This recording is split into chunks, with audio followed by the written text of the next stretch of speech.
right, so joining us right now is Paul Joseph Watson from the UK. Paul, thank you for coming on. Hi, David. Good to be back. It's quite a day today. We've got a lot of things on the menu. We've talked about the Supreme Court decision here saying that they have the right to define marriage for everyone in the country, but then we've got these Islamic attacks where they're literally on the warpath. Some of them, some have called for this to happen during the Ramadan holiday. Tell us about it. Well, there's been 3 attacks, obviously. One in Lyon in France, where 2 individuals basically drove into a gas company, a US-owned gas company, beheaded somebody, basically stuck his decapitated head on a pole, scrawled it with Islamic writing. Then we've got a situation in Tunisia where they massacred a bunch of people on a beach, upwards of 27, 28 people dead. We've also got an attack on a mosque, a Shiite mosque in Kuwait. Last count was at least 11 dead. So 3 major attacks. You've also got Islamic State militants in the Syrian border town of Kobani going door to door, massacring at least 120 people, maybe more. So it's a day of bloodshed. Wow, that's amazing. And one of the articles that we've got up on Infowars.com right now, Kurt Nimmo had a quote from Mohammed al-Adnani urging, quote, calamity for the infidels in an audio message, and he tied it to Ramadan. Mythology, it was built in a single night by men who survived the flood. An older legend says that it was built by giants that did not build the city of their own free will, but who were made to do it by beings who came from the sky.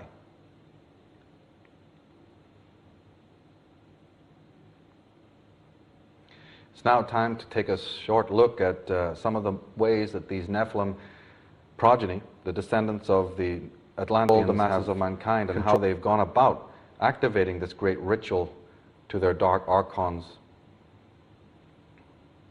One of the most powerful Freemasonic symbols is seen here on the left, and it is called the cross and the crown. Around that image we see in Latin, in hoc signe victe, which is in this sign I will conquer, attributed to the Emperor Constantine, one of the founders of Christianity. The cross and the crown. Now, the first international banking empire was created by the Knights Templar with their exploits during the Crusades. Martin Luther's 16th century Protestant Reformation was largely funded by the emerging merchant and banking classes of Germany, who sought to wrest financial control from the papacy.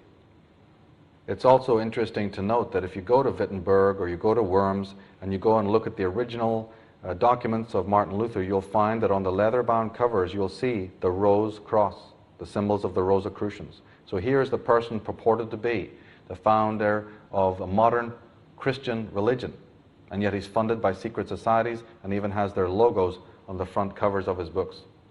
The exact same logos that later turn up on the American dollar bill and on the Tudor dynasty.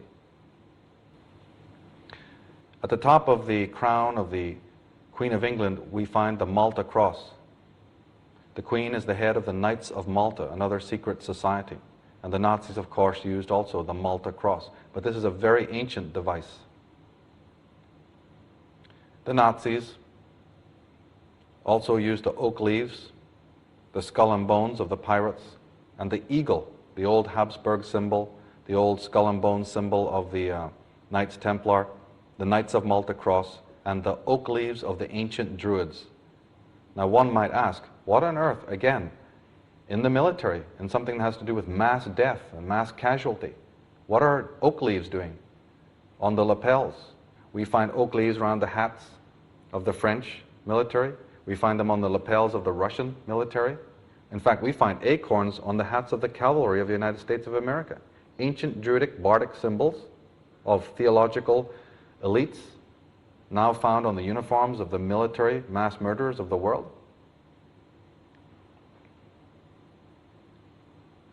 That's right.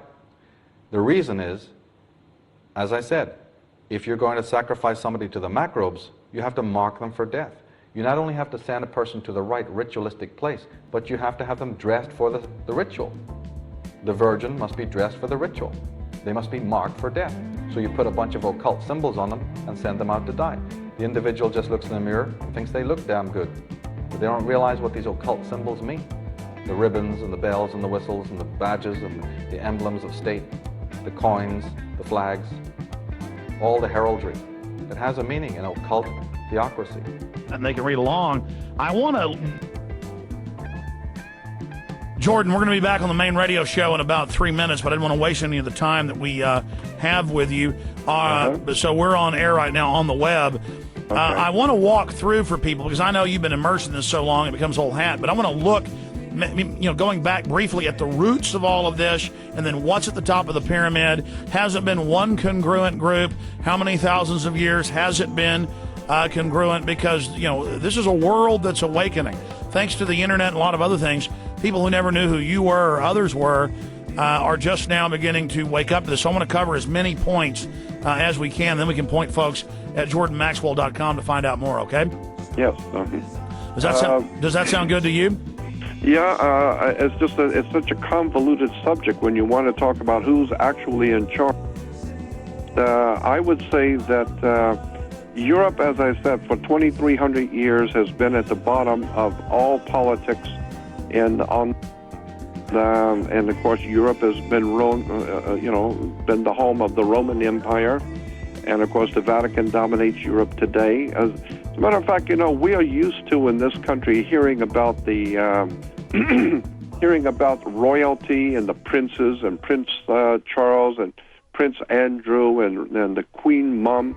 But all of that royalty, the entire concept of royalty of Europe, is based on on something called the divine right of kings. And that's all certified by Rome. That's exactly right. That's who tells you what God said. And God said that you are a prince. Therefore, you go to the Vatican, kneel before the Holiness, His Holiness the Pope, and he crowns you or knights you into an order of knighthood. It doesn't matter from what country you come. It doesn't matter. Rome rules Europe, period. Okay. Well, let's... I want to give people just a basic overview who don't understand of why these secret societies are important, where it's going, who they are, and then currently today, top of the pyramid, you're saying... the Roman Catholic... that Europe is at the top of the pyramid, and Europe is the problem with America today. European secret societies are and at the top of that pyramid, you really think it's the Roman Catholic Church? I think so. That's my view. Okay, very interesting. And do you think they're at war with the Western elites in any way? Because we always... exactly, because the Knights Templars were their enemy. Okay, let's explain that. We're going live right now. Okay. Here we go. Jordan, again, is a preeminent researcher into the core documents of the elite and what makes them tick. Jordan, give us a tour of the basic history of where all this really starts, as best you can tell. Have they been passing on knowledge? Do they claim they have the secrets of the pyramids and Atlantis and all this? Or is that a fable? How much power do they really have? You talk about how their main goal, and now they admit this, is to create two species of humanoid, dumb us down, exterminate most of us. I'm just throwing out, the basics here, because broad strokes here in the time we have. And then for the behind-the-scenes viewers at prisonplanet.tv, I want to continue that discussion afterwards, after you finish that with, you believe the Roman Catholic Church is at the very top. That didn't mean the Roman Catholic adherents of the people, but, that system dominating Europe, and that it's at war with the Knights Templars who went to Germany, who went from there into Scotland and then into the United States. Are those two, the Anglo-American establishment, really waging war with Europe? Or why on the surface does it look like they're all working together? Or is that what the New World Order is? Was the Knights Templars claiming they were going to build a new order, but now it's really just a new order that's run by the Vatican? Again, this is where all the evidence points. That's why we're here discussing it. It doesn't matter if it's TBN with all their weird statues or Protestants, Catholics. It's all run by the New World Order. But Jordan was saying there could be some splits there. So I want to walk through that with his expertise. But Jordan, that's a long-winded question there. Try to tackle that. Scanning the pyramid. Let's say if you had 10 minutes to talk to the world about the. In America, we have the Ku Klux Klan. This word originally comes from the Greek kuklos, which meant the Knights of the Golden Circle. Now the Grand Master refers to himself as the dragon. They wear the Knights of Malta cross, They burn crosses, wear white robes like the Knights Templar, and have a racist ideology. And we'll be coming back to the Ku Klux Klan a little bit later. Now we see the Knights of Malta cross together with the symbol of the dove on the maces of the Queen of England. And it turns out that the Spanish or old word for dove is Columb. And that's why we have the District of Columbia, Columbia Pictures and Records, Columbia Shuttle, all the drugs coming from Colombia, South America. We have British Columbia and we have Christopher Columbus. But the word Columbus means the doves. The Knights of Columbus is a secret fraternity run by the Queen of England. It does not represent the Holy Spirit. If we look today on the Visa credit cards on the right-hand side, you'll see the little symbol of the dove. And people never ask, what does this symbol, this so-called holy symbol that's meant to represent the Holy Spirit, what's it doing on the credit cards? Well, it is a dove, but it has nothing to do with the Holy Spirit. It has to do with a secret fraternity known as the Knights of Columbus. The Knights of Malta Cross is also known as the Black Sun. And of course, the Black Sun is the symbol of the Smithsonian Institute in America. And the swastika was even referred to by the Nazis as a black sun. Himmler never got tired of calling the Nazis an order, a lodge, a black lodge. Now the Anunnaki, which is the ancient Sumerian word for the fallen angels, is very close to the word Nazi. One of the 8 children of the mother goddess, Ninharsag, Naz, was also refers to Canis Major, a constellation that Sirius occupies. Again, Jesus of Nazareth, from Nasir, meaning Sirius. The Knights of Malta Cross is seen here on the picture on the left in ancient Pictish. These are the Picts of Scotland, using not only the serpent, not only the swastika, but the Knights of Malta Cross. A very ancient symbol. But the fact that we see it here with the serpent is very suggestive.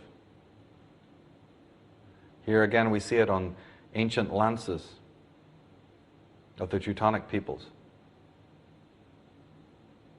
Now of course, just like the old Atlanteans, we have the Nazis being very interested in the concept of race and eugenics and genetics, in polygamy and population control. We also have the phenomena of Siamese twins and midgets and deformities and blemishes and the extra nipple and whatnot. Witches were burned for their blemishes. We have congenital hemophilia. We have the ritual of bonding by blood. We have freaks, the whole concept of the Siamese twins that comes down to us, and just put down to us as being freakish, individuals, strange mutations. But could these not be throwbacks to genetic manipulations and genetic experiments that were being done not too far back in our Earth history? Now, Charles Darwin, who wrote Origin of the Species, what we often don't realize is the full title of that book. The full title was Origin of the Species and the Preservation of the Favored Races. Charles Darwin was also funded by occultists, specifically the Royal Academy. Now, Herbert Spencer, the philosopher, while Darwin got the credit, the leading proponent of this chilling racial evolutionary theory was Herbert Spencer, whose ideas were based on race. Spencer was more explicit than Darwin in his conclusion. Only one race was capable of ascending to the highest levels of the evolutionary spiral. The others would be left behind. So here we have an occult agenda of blood, of race, and of mass murder. Because remember, the pontifications of philosophers in the 19th century and of the 20th century are being carried out, they're being implemented in the world. The Nazis implementing occult theocracies coming from occult societies, like the Thule Society and the Freemasons and the occultists of the ancient world, Ordo Templi Orientis. And in America and Britain, it's no different. The Knights Templar, the Knights of Columbus, the Freemasons.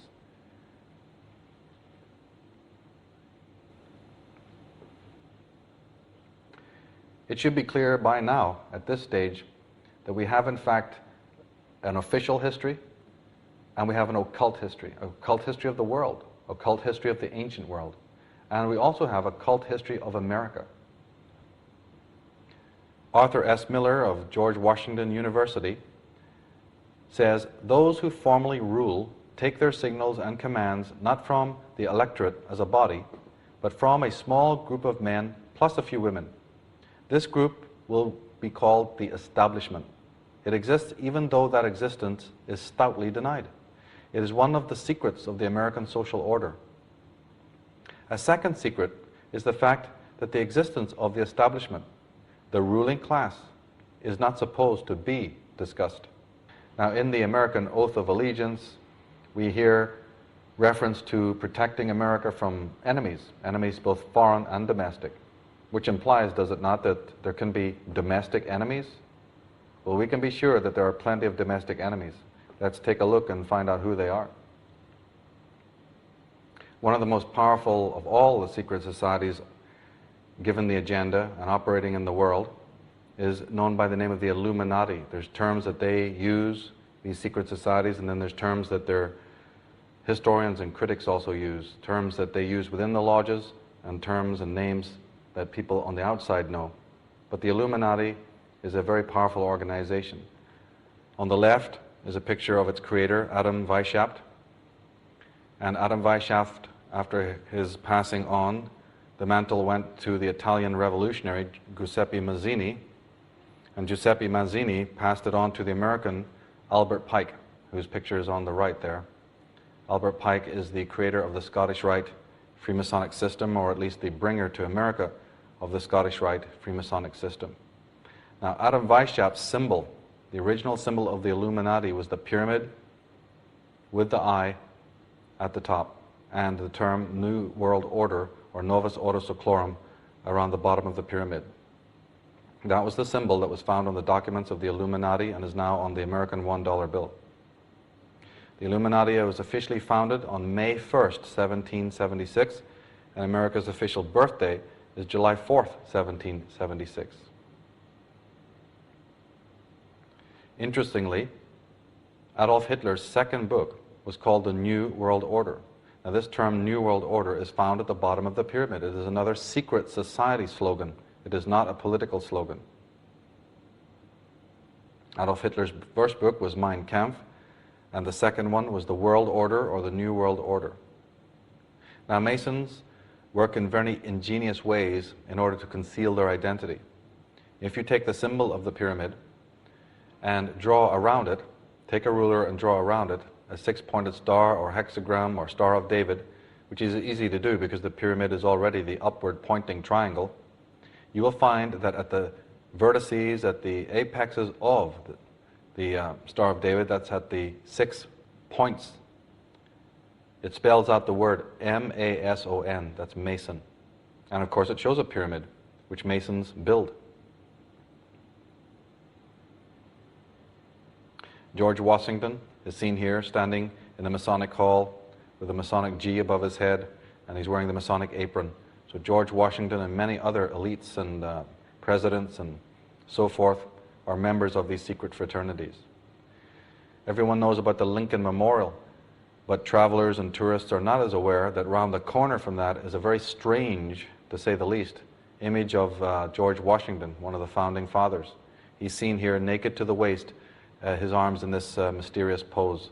Of course, it's mysterious to tourists. It's not mysterious to members of secret societies, because they would recognize this pose.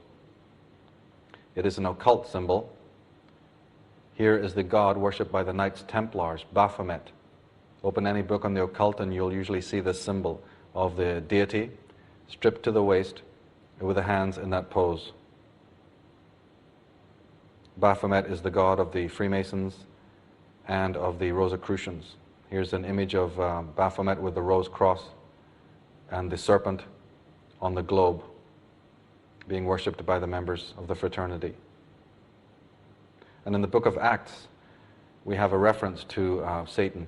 I am the offspring of the serpent nature and a corrupter's son. I am the son of he who sits upon the throne and has dominion over the creation beneath the heavens. So the serpents have dominion over the heavens and over the earth. Here is the original symbol that was meant to be on the dollar bill before they came up with the eagle. It was actually a triangle surrounded by serpents. America, as we saw earlier, is literally the land of the serpents. They probably thought that would be too obvious and settled for other symbols instead, like the eagle. Here's the first US flag, which shows the stars, again Sirius, and the all-seeing eye radiating outward. So the eye, the Freemasonic symbols of the stars and the all-seeing eye and the pyramidical shape were very much in the minds of the original founding fathers. Now the number 13 appears on the dollar bill quite a lot. There's 13 levels of the pyramid, and the 13, which appears on the dollar bill, refers directly to the serpent. In the book of Revelations, it's chapter 13 that the dragon and his destructive power are introduced, but that destructive power involves the use of money. In Revelation 13 it says, "He also forced everyone, small and great, rich and poor, free and slave, to receive a mark on his right hand or upon his forehead, so that no one could buy or sell unless he had the mark, which is the name of the beast or the number of his name." Now the Declaration of Independence was signed by 56 men, over 50 of whom were Masons, some Grand Masters. Their original meeting place was none other than the Green Dragon Tavern in Boston, which Daniel Webster said was the headquarters of the American Revolution. So the whole of the American Revolution starts in a tavern which bears the name the Green Dragon.